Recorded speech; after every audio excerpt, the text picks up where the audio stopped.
Corona के मामले देश में रोज बढ़ रहे हैं। कल 35,000 से ज्यादा नए मामले सामने आए। कोरोना के बढ़ते मामलों को लेकर केंद्र और राज्य सरकारें सख्ती दिखा रही हैं, लेकिन कोरोना की रफ्तार थम नहीं रही। देश के कई राज्यों में लॉकडाउन और नाइट कर्फ्यू लग चुका है। वहीं लापरवाही की तस्वीरें भी लगातार सामने आ रही हैं। महाराष्ट्र के पालघर में एक स्कूल के 30 छात्रों और एक टीचर के कोरोना पॉजिटिव मिलने से हड़कंप मच गया। प्रशासन ने स्कूल को सील कर दिया है। मध्य प्रदेश के राजगढ़ जिले में एक सरकारी नर्सिंग हॉस्टल में 12 छात्राएं एक साथ कोरोना पॉजिटिव पाई गई। कर्नाटक के उडुपी के मणिपाल इंस्टीट्यूट ऑफ टेक्नोलॉजी का कैंपस कंटेनमेंट जोन बना दिया गया, क्योंकि सिर्फ 2 दिन में यहां 59 छात्र कोरोना संक्रमित मिले। वहीं गुजरात के वडोदरा में खानपुर गांव के 47 लोग एक साथ कोरोना संक्रमित पाए गए।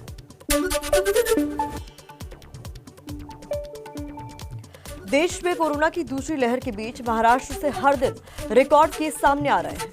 18 मार्च को 25,833 कोरोना के मरीज सामने आए और 58 लोगों की मौत हो गई। महाराष्ट्र में मुंबई, पुणे और नागपुर हॉटस्पॉट बने हुए हैं। राज्य सरकार ने 10 जिलों में नाइट कर्फ्यू का ऐलान कर दिया है। बीएमसी ने भी कॉन्ट्रैक्ट ट्रेसिंग का दायरा 15 लोगों से बढ़ाकर 20 तक कर दिया है। दिल्ली के सीएम अरविंद केजरीवाल ने वैक्सीनेशन के लिए केंद्र सरकार के बनाए नियमों में ढील की मांग की है। केजरीवाल के मुताबिक अगर नियमों में रियायत मिले तो पूरी दिल्ली को 3 महीने में वैक्सीन लग जाएगी। वैक्सीनेशन को रफ्तार देने के लिए दिल्ली सरकार ने कुछ नियमों में बदलाव भी किए हैं। 22 मार्च से रात 9 बजे तक वैक्सीन लगाई जाएगी। फिलहाल दिल्ली में हर रोज 30-40 हजार टीके लगाए जा रहे हैं। इसे बढ़ाकर 1.25 लाख टीके रोज लगाने का लक्ष्य रखा गया है।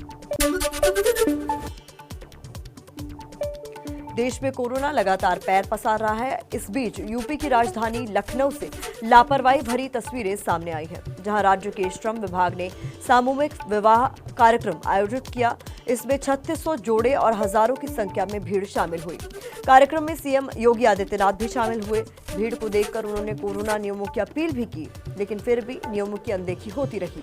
ये तस्वीर उस वक्त सामने आई जब प्रदेश में कोरोना से सावधानी के नाम पर कई जिलों में धारा 144 लागू कर दी गई है। ऑक्सफोर्ड एस्ट्राजेनेका की जिस कोरोना वैक्सीन को लेकर कई देशों में शंका उठ रही थी, उनमें से ज्यादातर ने अब इसको दोबारा इस्तेमाल की मंजूरी दे दी है। जर्मनी, फ्रांस, इटली और स्पेन फिर से एस्ट्राजेनेका कोरोना वैक्सीन का टीकाकरण शुरू करेंगे।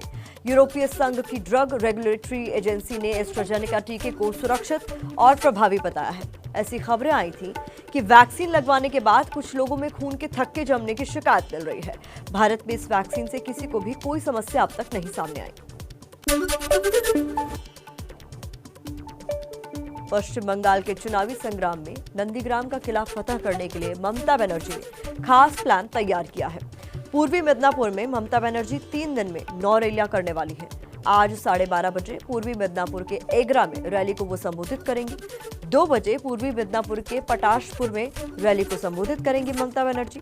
3:15 बजे पूर्वी मिदनापुर के तल्लुक में जनसभा को संबोधित करेंगी। ममता बनर्जी आज से 21 मार्च तक पूर्वी मिदनापुर में ही रहेंगी और इस दौरान वो कई धार्मिक स्थलों पर भी जाने वाली हैं। खुद को नंदीग्राम का भूमिपुत्र कहने वाले शुभेंदु अधिकारी भी ममता को मात देने के लिए ताबड़तोड़ रैलियां कर रहे हैं। आज शुभेंदु अधिकारी नंदीग्राम में 5 जगहों पर प्रचार करेंगे। नंदीग्राम के अहमदाबाद में किसान के घर जाकर खाना भी खाएंगे। 2:30 से 4 बजे तक नंदीग्राम के खोदमबरी में कार्यक्रम करेंगे। पूर्वी मिदनापुर की 16 सीटों में से 13 पर टीएमसी का कब्जा है। इनमें से नंदीग्राम सीट पर पिछली बार शुभेंदु अधिकारी ने जीत हासिल की थी।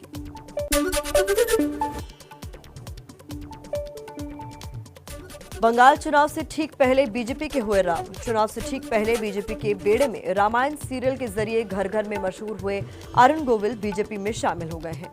अरुण गोविल ने भी बीजेपी में शामिल होकर सबसे पहले राम का ही नाम लिया। बीजेपी हेडक्वार्टर्स में अरुण गोविल को पार्टी में शामिल करवाया गया। इसके बाद अरुण गोविल ने पार्टी अध्यक्ष जेपी नड्डा से भी मुलाकात की। एक तरफ अरुण गोविल को शामिल कर बीजेपी हिंदू वोटर्स पर अपनी पैठ बनाना चाहती है, दूसरी तरफ मुस्लिम वोटर्स पर भी उसकी नजर टिकी हुई है। बीजेपी ने बंगाल चुनाव पर 148 उम्मीदवारों की जो चौथी लिस्ट जारी की, उसमें बीजेपी ने 6 मुस्लिम उम्मीदवारों को भी टिकट दिया है। इसके अलावा पूर्व केंद्रीय मंत्री मुकुल रॉय को कृष्णनगर उत्तर से टिकट मिला है। बंगाल के पूर्व पार्टी अध्यक्ष राहुल सिन्हा को हावड़ा से टिकट दिया गया है। पश्चिम बंगाल में बीजेपी ने 2 ऐसे उम्मीदवारों को टिकट दे दिया जो बीजेपी के टिकट पर चुनाव लड़ना ही नहीं चाहते। टीएमसी कार्यकर्ताओं से घिरे तरुण साहा को बीजेपी ने काशीपुर बेलगछिया सीट से टिकट दिया है, लेकिन तरुण का कहना है कि वो टीएमसी के लिए प्रचार कर रहे हैं। बीजेपी ने बिना उनसे बात किए टिकट कैसे दे दिया। वहीं कांग्रेस की नेता शिखा मित्रा को बीजेपी ने चौरंगी सीट से उम्मीदवार बनाया है, लेकिन शिखा मित्रा का कहना है कि जब उन्होंने टिकट मांगा ही नहीं तो उन्हें उम्मीदवार बनाया क्यों।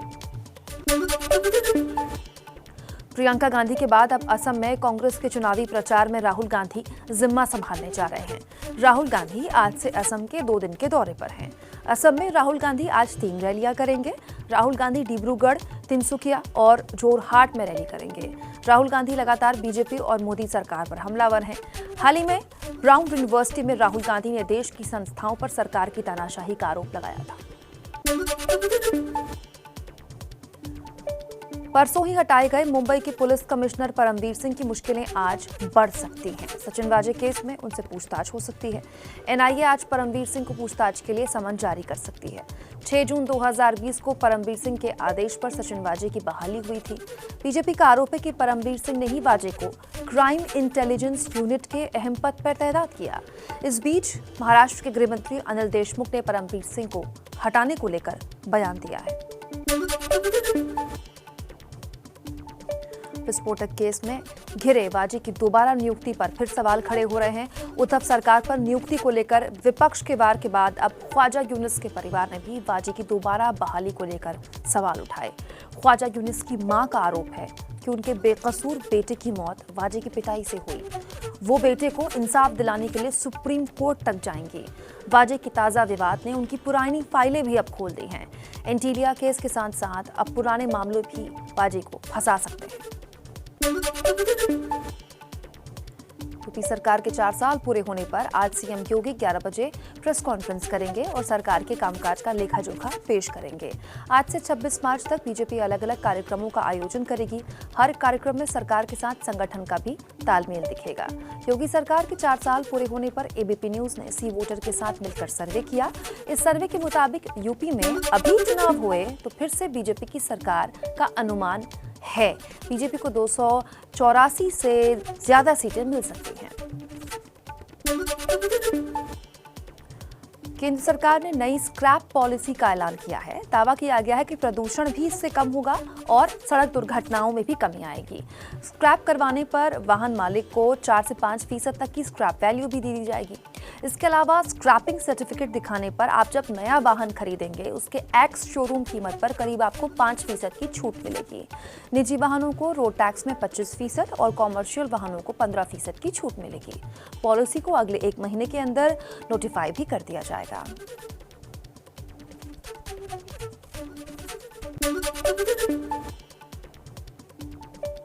सड़क परिवहन मंत्री नितिन गडकरी ने देश के सड़क दुर्घटनाओं पर चिंता जताते हुए इसे कोरोना से भी ज्यादा खतरनाक बताया। गडकरी ने कहा कि पिछले साल देश में कोरोना से ज्यादा सड़क दुर्घटनाओं में लोगों की जान गई। गडकरी ने बताया कि इस साल देश में कोरोना के चलते अब तक करीब 1,46,000 लोगों की मौत हुई है, जबकि सड़क दुर्घटनाओं में मारे गए लोगों की संख्या 1,50,000 से भी ज्यादा है। मशहूर अर्थशास्त्री अरविंद सुब्रमण्यम ने अशोका यूनिवर्सिटी से इस्तीफा दे दिया है। उन्होंने आरोप लगाया कि यूनिवर्सिटी में एकेडमिक फ्रीडम ऑफ एक्सप्रेशन नहीं है। 2 दिन पहले राजनीतिक विश्लेषक प्रताप भानु मेहता ने भी इस्तीफा दिया था। मेहता अपने लेखन के जरिए सरकार पर लगातार सवाल उठाते रहे हैं। अशोक यूनिवर्सिटी से जुड़े कई लोगों का मानना है कि सरकार की आलोचना की वजह से ही प्रताप भानु मेहता को जाना पड़ा और अब अरविंद सुब्रमण्यम के जाने से विवाद और बड़ा हो गया है। अजान पर बवाल मामले में प्रयागराज के आईजी रेंज ने लाउडस्पीकर को रेंज के 4 जिलों के डीएम को सख्त निर्देश दिए हैं। प्रयागराज में रात 10 बजे से सुबह 6 बजे तक लाउडस्पीकर नहीं बजेंगे। प्रयागराज, कौशाम्बी, फतेहपुर और प्रतापगढ़ के डीएम और एसएसपी को चिट्ठी लिखकर प्रदूषण एक्ट और हाईकोर्ट और सुप्रीम कोर्ट के निर्देशों का सख्ती से पालन कराना होगा। इससे पहले इलाहाबाद सेंट्रल यूनिवर्सिटी की कुलपति प्रोफेसर संगीता श्रीवास्तव ने 3 मार्च को डीएम और अन्य अधिकारियों को चिट्ठी लिखकर मस्जिद में तेज आवाज में अजान से नींद में खलल पड़ने की शिकायत की थी। हैदराबाद में 7 साल के विराट ने कीर्तिमान रच दिया। छोटी उम्र में अफ्रीका की सबसे ऊंची चोटी किलिमंजारो के लिए तिरंगा फहरा दिया। 19,341 फीट ऊंचे माउंट किलिमंजारो पर फतह करने वाले विराट सबसे कम उम्र के पर्वतारोही बन गए हैं। हैदराबाद के रहने वाले विराट चंद्र दूसरी क्लास में पढ़ते हैं। माउंट किलिमंजारो पर चढ़ाई करने से पहले विराट ने हैदराबाद के मुलाड़ी पहाड़ पर 6 महीने तक इसकी ट्रेनिंग ली। न पाबंदी हो न कोई हद हो तो बस खुद बनाई सरहद हो। ये मुहिम है परतों में छिपे हर सच की तलाश की, सियासत पर रखी पैनी नजर और आंख की, खबरों की दुनिया में एक जिम्मेदार आवाज की, जुर्म और जुल्म के खिलाफ हर बेबस के लिए इंसाफ की। जब कोई हद नहीं इंसानियत के लिए जज्बात की, जब कोई हद नहीं खुशियों और ख्वाब की, तब कोई हद क्यों हो नए नजरिए और बदलाव की। तोड़ के हदों के ताले नए सपनों को पाले, बांधे सबको एक धागे, आपको रखे आगे। ABP news.